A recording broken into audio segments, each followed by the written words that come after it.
গভীর রাত নিশিরাত্রিতে আরবের বাদশা বিছানায় শুয়ে ঘুমায় গেছেন। তখন মসজিদে নববীতে ইমাম নিয়োগ দেওয়ার প্রয়োজন ছিল। কাকে ইমাম নিয়োগ দিবে? খলিফা রাত্রিতে বিছানায় শুয়ে ঘুমায় গেছেন। ঘুমের ঘরে স্বপ্নের মাধ্যমে আল্লাহর নবী, বিশ্ব নবী, আখেরি পয়গম্বর, যিনি মদিনার সবুজ গম্বুজের নিচে যিনি ঘুমায় আছেন, স্বপ্নের ঘরে ইমাম মালিক রহমতুল্লাহ আলাইহিকে ইমাম বানাবার জন্য, ইমাম নিয়োগ দেওয়ার জন্য দেখায় দিয়েছেন। বলুন সুবহানাল্লাহ। রাত প্রভাত হয়ে গেল, ফজরের নামাজ শেষ হয়ে গেল। ফজরের নামাজের পরে খলিফা হাজী কাফেলায় গিয়া খোঁজ করতেছেন। চেহারার বর্ণনা তাকে দেওয়া হয়েছে। হাজী কাফেলায় গিয়ে একজন একজন করে হাজী সাহেবদের চেহারা দেখেন, কিন্তু স্বপ্নে যার চেহারা দেখেছেন তার চেহারার সঙ্গে মিলতেছে না। এরকম ভাবে খুঁজতে খুঁজতে গিয়া আসরের নামাজের পরে ইমাম মালিক রহমতুল্লাহ আলাইহি যেই কাফেলায় ছিলেন, ওই কাফেলায় গিয়া ওনার সঙ্গে দেখা হয়ে গেল। বলুন সুবহানাল্লাহ। সালাম বিনিময়ের পরে বুকে জড়ায় নিয়ে বলছে, হুজুর, আমি আরবের খলিফা, খেলাফতের দায়িত্ব আমার উপরে, খাদেমের দায়িত্ব আমার উপরে।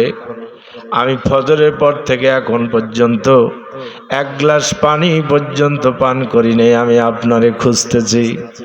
কয়, কেন বাবা, আপনি আমারে খুঁজতেছেন কেন? কয়, আজ মাগরিবের নামাজের ইমামতি আপনি করবে। ইমাম মালিক রহমতুল্লাহ আলাইহি বলছেন যে আমি হজ করার জন্য আসছি, আমার মাওলারে খুশি রাজি করার জন্য, আমার জীবনের সমস্ত অপরাধ গুনাহ থেকে মাপ নেওয়ার জন্য। আমি রসুলের রওজা জিয়ারত করব, আল্লাহর ঘর তওয়াফ করব, আর আমাকে ইমামতির জন্য আপনি ডাকতেছেন। আসলেই তো ইমামের যোগ্য আমি না। খলিফা ডাক দিয়ে বলছে, হুজুর, আমি আপনার হাতে পায়ে ধরে অনুরোধ করে আজ মাগরিবের নামাজটা আপনি পড়াবেন। মাগরিবের নামাজ খলিফা যেহেতু ছাড়তেছে না, মাগরিবের নামাজ পড়াবার জন্য ইমামের জায়গায় দাঁড়াইলেন। দাঁড়াবার পরে কোরআনে কারিমের সর্বশেষ সূরা নাস, সূরা ফাতিহার পরে সূরা নাস দুই ভাগ করে মাগরিবের নামাজের ইমামতি করেছেন। বলুন সুবহানাল্লাহ। নামাজ শেষ হওয়ার পরে আবার খলিফা তাকে নিয়ে বসলেন। বসার পরে মসজিদে নববীর ইমামের দায়িত্ব তাকে দেওয়া হলো। পক্ষান্তরে পরবর্তীতে উলামায়ে ইকরাম জিজ্ঞাসা করেছেন, হুজুর, আপনি এত বড় একজন আলেম, আপনি একজন মাযহাবের ইমাম, আর আপনি মাগরিবের নামাজ পড়াইলেন, সূরা নাস দুই ভাগ করে মাগরিবের নামাজ পড়াইলেন, ইমামতি করলেন, কারণ তো বুঝলাম না।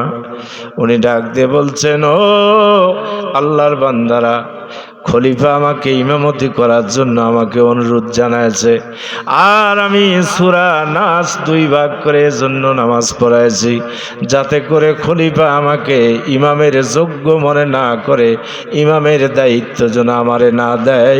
এই জন্য আমি সূরা নাসকে দুই ভাগ করে মাগরিবের নামাজ পড়াইছি।